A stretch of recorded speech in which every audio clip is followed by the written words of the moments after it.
Saya akan menerangkan definisi perpaduan. Perpaduan bermaksud individu atau kumpulan di dalam sesebuah masyarakat yang hidup dalam keadaan harmoni, bekerjasama dan juga bertolak ansur. Sebagai contoh, di Malaysia mempunyai pelbagai bangsa seperti Cina, Melayu dan juga India. Tetapi mereka tidak mengambil peduli tentang latar belakang individu masing-masing. Mereka tetap bekerjasama, bertolak ansur sesama bangsa. Itulah maksud perpaduan. Saya akan menerangkan tentang peranan pendidikan sebagai asas penyatuan dan perpaduan negara. Yang pertama, menyediakan pendedahan kepada pelajar Malaysia. Sebagai contoh yang saya boleh kaitkan ialah pihak sekolah boleh mengadakan lawatan di luar sekolah. Hal ini membolehkan pelajar mengenali dan memahami tentang bangsa-bangsa yang ada di Malaysia. Selain itu, pihak sekolah juga boleh mengadakan satu aktiviti yang menyebabkan satu kumpulan tersebut mengandungi bangsa yang berlainan. Sebagai contoh, satu kumpulan tersebut mempunyai 3 bangsa, Melayu, Cina dan juga India. Hal ini menyebabkan mereka perlulah bekerjasama dan juga bertolak ansur untuk mencapai satu matlamat walaupun mereka mempunyai 3 bangsa. Nombor 2 pula ialah menyediakan platform interaksi antara kaum. Di Malaysia bukan sahaja ada sekolah, bahkan ada universiti yang menyebabkan setiap bangsa perlu berkumpul di satu kawasan yang sama. Seperti universiti, bukan sahaja ada Melayu, bahkan ada Cina, ada India. Hal ini menyebabkan mereka perlu saling bertolak ansur dan saling perlu berinteraksi antara sesama bangsa. Dan yang terakhir pula ialah melahirkan warga negara yang bertanggungjawab. Dengan adanya pendidikan di waktu usia yang muda, mereka dapat menerapkan apa itu sifat tanggungjawab dan juga perpaduan negara. Hal ini menyebabkan sewaktu mereka sudah dewasa, mereka faham apa maksud perpaduan yang sebenarnya. Jadi benda ini boleh mengelakkan terjadi seperti 13 Mei yang lalu, iaitu kerusuhan antara kaum. Jadi pendidikan amatlah penting untuk tanggungjawab antara sesama bangsa dan juga perpaduan demi keamanan Malaysia. Okey, kita melihat evolusi perpaduan di Malaysia. Yang pertama adalah zaman pra-kemerdekaan. Kiranya zaman ini adalah zaman yang sebelum daripada era merdeka. Masyarakat hidup berasingan mengikut kaum dan juga pekerjaan. Kiranya Melayu duduk di kampung sahaja bekerja sebagai petani, Cina bekerja di bandar dan bekerja sebagai peniaga, India duduk di estet dan bekerja sebagai pekerja estet. Dan di era ini tidak ada langsung dan tidak banyak interaksi antara kaum. Dan sistem pendidikan juga terpisah. Melayu belajar di sekolah Melayu, Cina belajar di sekolah Cina, India belajar di sekolah India. Jadi ketika ini, era ini, perpaduan di Malaysia sungguh kritikal. Yang kedua adalah zaman kemerdekaan 1957, ketika Tunku Abdul Rahman melaungkan merdeka zaman tersebut, yang di mana perpaduan mula diberi perhatian, perpaduan mula ditanam di hati ketiga-tiga bangsa terbesar di Malaysia, iaitu Melayu, Cina, India dan juga lain-lain bangsa. Iaitu apa ketika itu? Adanya kontrak sosial yang mana dipersetujui oleh semua kaum di Malaysia, yang di mana setiap kaum diberikan kerakyatan kepada bukan Melayu dan juga hak istimewa kepada orang Melayu sendiri. Dan ketika ini juga adanya rukun negara. Rukun negara diperkenalkan selepas rusuhan 13 Mei 1969 sebagai asas perpaduan nasional. Sebab ketika itu berlakunya pergolakan besar antara kaum Melayu dan juga kaum Cina. Dan di situ jugalah pelbagai dasar diperkenalkan untuk mengurangkan jurang antara kaum-kaum di Malaysia. Yang ketiga kita lihat adalah dasar ekonomi baru 1971 sehingga 1990. Tujuan utama dia apa? Dia nak menghapuskan kemiskinan tanpa mengira kaum di Malaysia. Kira tanpa menyokong kita nak bantras kemiskinan. Sebab itunya wujudnya program-program seperti MARA, FELDA dan bantuan pendidikan dilaksanakan.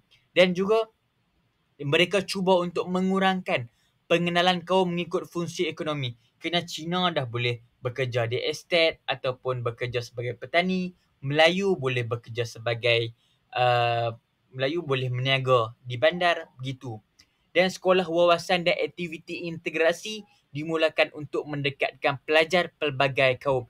Sekolah wawasan ni bermaksud di dalam satu sekolah itu pelbagai kaum kita boleh duduk. Kiranya dulu sekolah Melayu saja. Tapi dengan adanya sekolah wawasan ni baru berjumpa. Satu sekolah tu dah boleh pelbagai kaum boleh belajar di situ. Okey, yang keempat adalah era globalisasi 1990 hinggalah sekarang. Teknologi dan media sosial menjadi peranan utama untuk membentuk persepsi perpaduan dan juga teknologi ini juga mampu untuk menghancurkan perpaduan.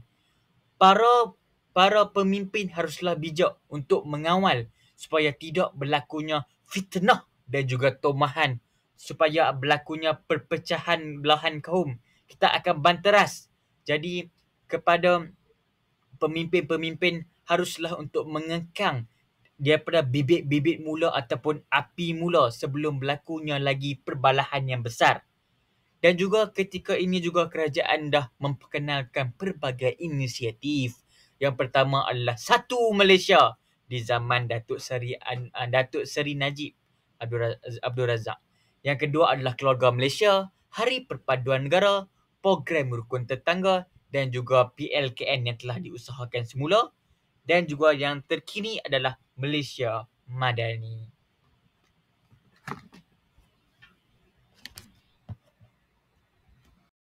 Assalamualaikum warahmatullahi wabarakatuh. Saya Muhammad Faris bin Muhammad Azri akan meneruskan soalan kita iaitu soalan nombor 3 iaitu peranan bahasa Melayu sebagai bahasa perpaduan antara kaum dalam kalangan pelajar di politeknik. Okey, sebelum kita masuk ke soalan tu dengan lebih dalam untuk menjawab soalan tu. Bahasa Melayu ni dia merupakan bahasa kebangsaan Malaysia dan berfungsi sebagai alat komunikasi utama yang menyatukan rakyat berbilang kaum. Dalam konteks pelajar politeknik, bahasa Melayu ni dia memainkan peranan penting dalam membina perpaduan. Apa yang dikatakan peranan penting tu? Okey. Salah satu peranan bahasa Melayu ialah sebagai bahasa perantara yang memudahkan pelajar daripada pelbagai latar belakang, iaitu ada yang berbangsa Melayu, Cina dan India untuk berinteraksi dan bekerjasama. Dengan menggunakan bahasa yang sama, pelajar ni dia dapat memahami antara satu sama lain dengan lebih baik dan mengurangkan salah faham dan membentuk juga hubungan yang harmonis sama mereka. Sebagai contoh yang kita boleh lihat melalui gambar ni, semasa aktiviti kokurikulum seperti kem motivasi atau program amal seperti gotong royong, pelajar yang terdiri daripada kaum seperti Melayu, Cina dan India, dia mesti akan menggunakan bahasa Melayu untuk berbincang dan bekerjasama. Ini dapat dilihat melalui laporan program di Politeknik yang menunjukkan peningkatan kerjasama antara pelajar berbilang kaum apabila bahasa Melayu dijadikan bahasa utama sepanjang program. Okey, di akhirnya pendapat saya sebagai pelajar kita perlu terus mempertabatkan bahasa Melayu dalam semua aktiviti supaya semangat perpaduan dapat dikekalkan dan diperkukuhkan untuk masa depan negara. Okey, terima kasih. Peranan bahasa Melayu sebagai bahasa perpaduan antara kaum dalam kalangan pelajar politeknik. Jadi, yang kedua adalah simbol identiti nasional. Seperti mana kita tahu, bahasa Melayu sebagai bahasa kebangsaan yang memainkan peranan penting dalam membentuk jati diri dan identiti rakyat Malaysia. Apabila pelajar daripada pelbagai kaum menggunakan bahasa Melayu, mereka menunjukkan kesetiaan kepada negara dan memperkukuh semangat patriotisme.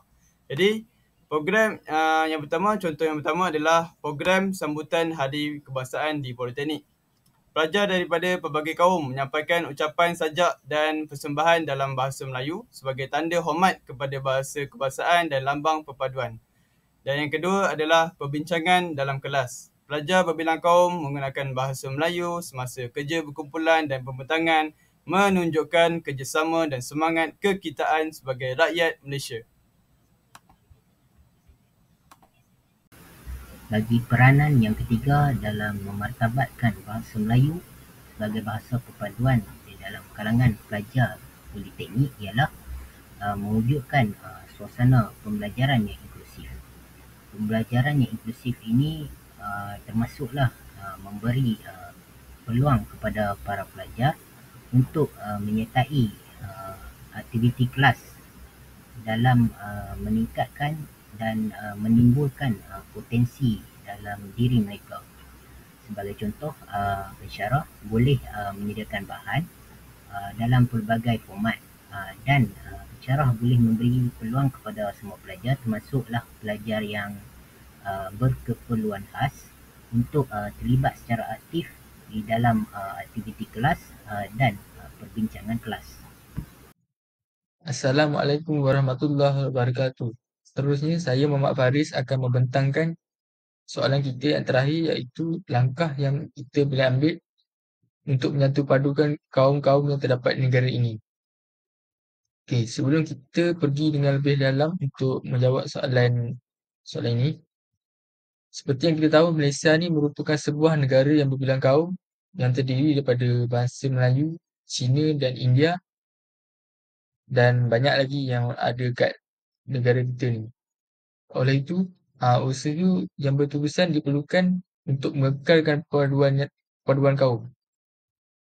Salah satu yang kita boleh ambil untuk menyatu padukan kaum yang terdapat di negara ini ialah melalui penganjuran program kebudayaan. Hal ini kerana melalui program kebudayaan, dia membolehkan rakyat pelbagai kaum saling mengenali adat, bahasa dan tradisi antara satu sama lain.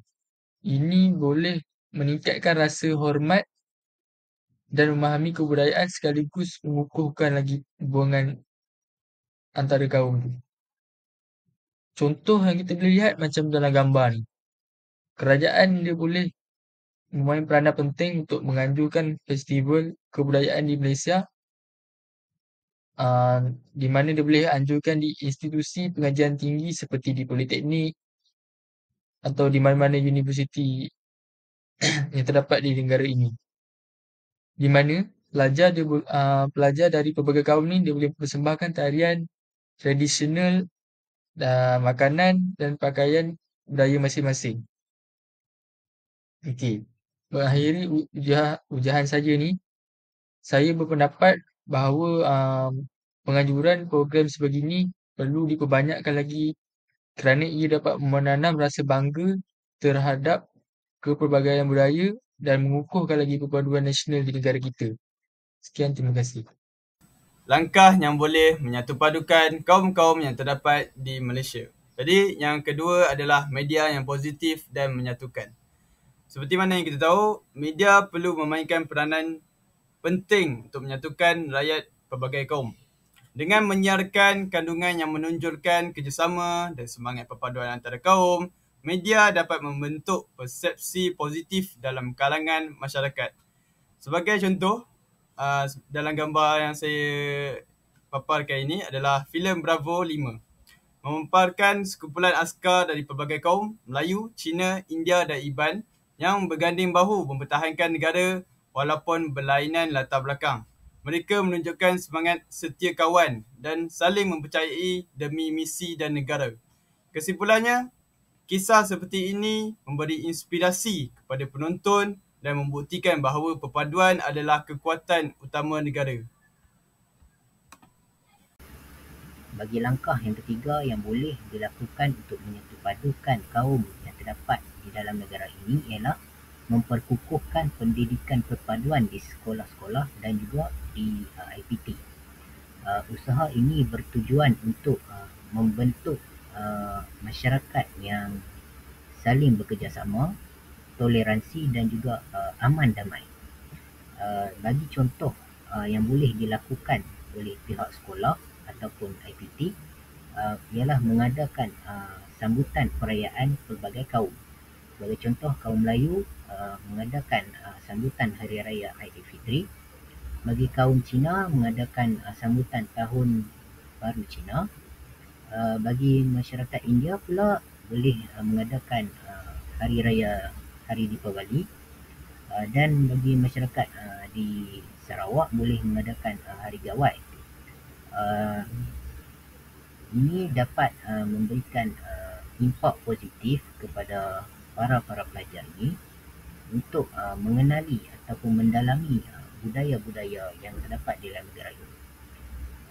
Seterusnya, pihak IPT boleh menganjurkan Minggu Perpaduan, di mana Minggu Perpaduan ini boleh menyemarakkan semangat perpaduan antara kaum di dalam negara ini, dan para pelajar boleh saling menghormati antara satu sama lain terhadap budaya yang terdapat dalam negara ini.